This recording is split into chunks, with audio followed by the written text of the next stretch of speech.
नमस्कार, आप देख रहे हैं एड इवेंट मीडिया। आइए जानते हैं आज विभिन्न शहरों में आयोजित होने वाले प्रमुख कार्यक्रमों की जानकारी।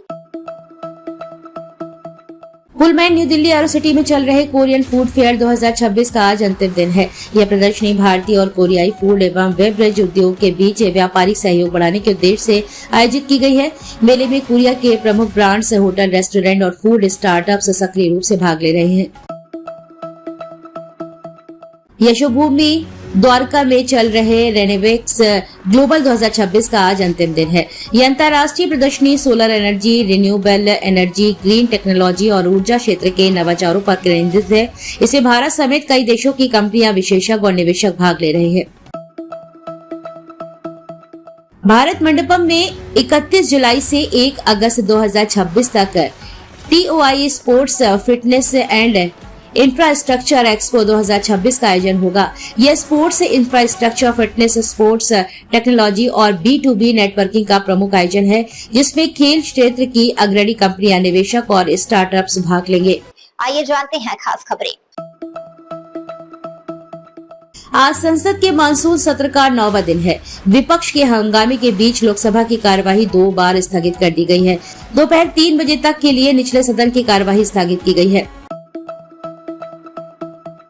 संसद के मानसून सत्र के दौरान लोकसभा में देश भर में लागू किए जा रहे एथेनॉल मिश्रित पेट्रोल कार्यक्रम को लेकर केंद्रीय सड़क परिवहन और राज्य मंत्री नितिन गडकरी ने महत्वपूर्ण जानकारियां साझा की हैं। गडकरी ने गुरुवार को सदन को बताया कि सरकार ने इथेनॉल सम्मिश्रण की प्रक्रिया को एक वैज्ञानिक, चरणबद्ध और परामर्श पर आधारित तरीके से लागू किया है।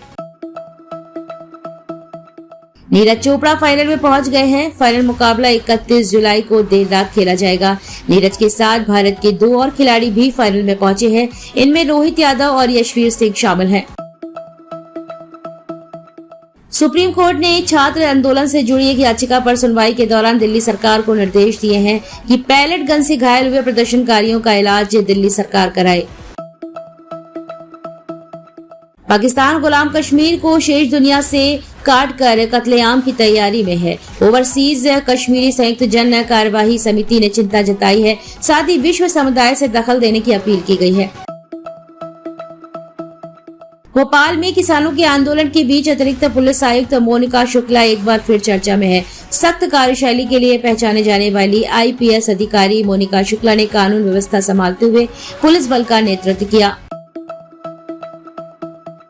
मध्य प्रदेश और गुजरात की 3 अहम विधानसभा सीटों पर आज उपचुनाव के लिए मतदान हो रहा है। इसमें बिहार की बांकीपुर सीट पर भाजपा, राजद और जन स्वराज के बीच त्रिकोणीय मुकाबला है, जबकि मध्य प्रदेश की दतिया और गुजरात की मांजलपुर सीट पर भाजपा और कांग्रेस आमने सामने है। विधायक के इस्तीफे, सदस्यता रद्द होने और निधन के कारण खाली हुई इन तीनों सीटों के चुनावी नतीजे आगामी 3 अगस्त को घोषित किए जाएंगे।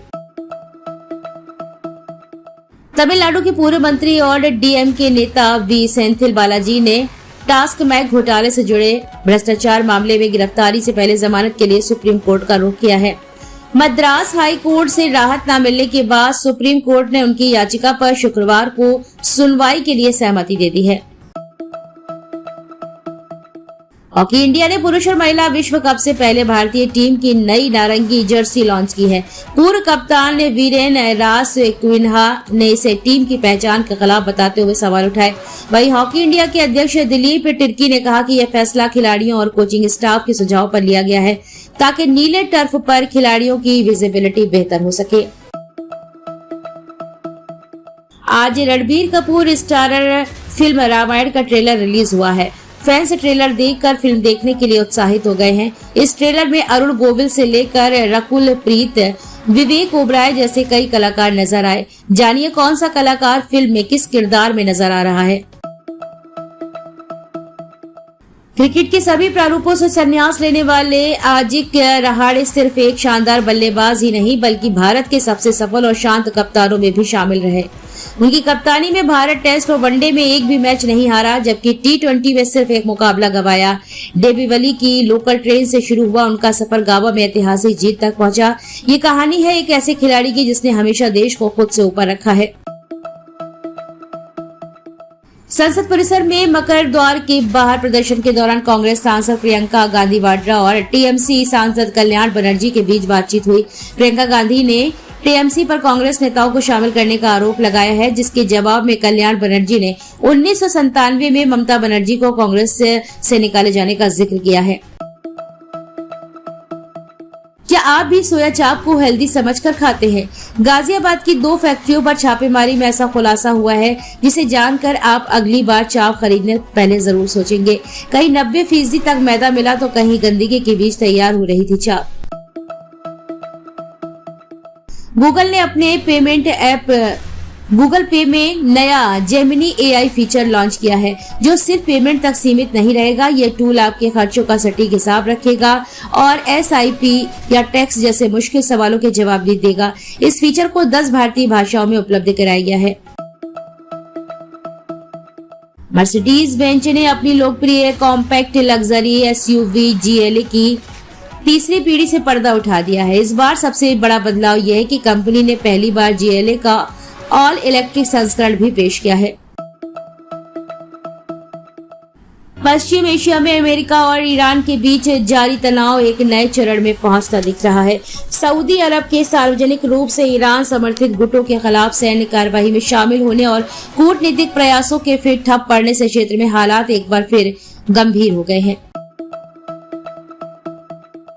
दिल्ली भाजपा ने अध्यक्ष हर्ष मल्होत्रा के नेतृत्व में आम आदमी पार्टी के दोहरे मानदंडों के विरोध में प्रदर्शन किया। ये प्रदर्शन पंजाब में पेपर लीक मामलों और शिक्षा मंत्री हरजोत सिंह बैंस की बर्खास्तगी की मांग को लेकर किया गया है। अब बात करते हैं मौसम की। आज दिल्ली में आसमान में आंशिक रूप से बादल छाए हुए हैं और मौसम विभाग ने हल्की से मध्यम बारिश का अनुमान जताया है।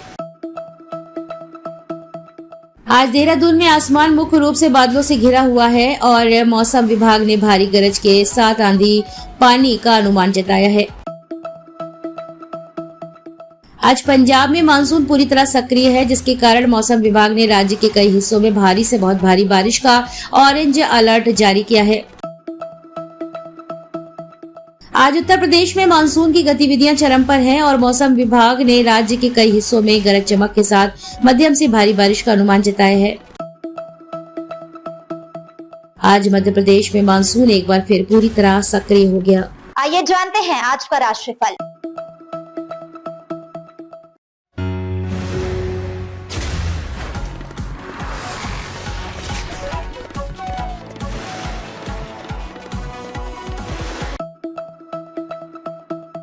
अपनी खबर, कार्यक्रम या विज्ञापन प्रकाशित कराने के लिए नीचे दिए गए कॉन्टैक्ट नंबर व ईमेल पर आज ही संपर्क करें।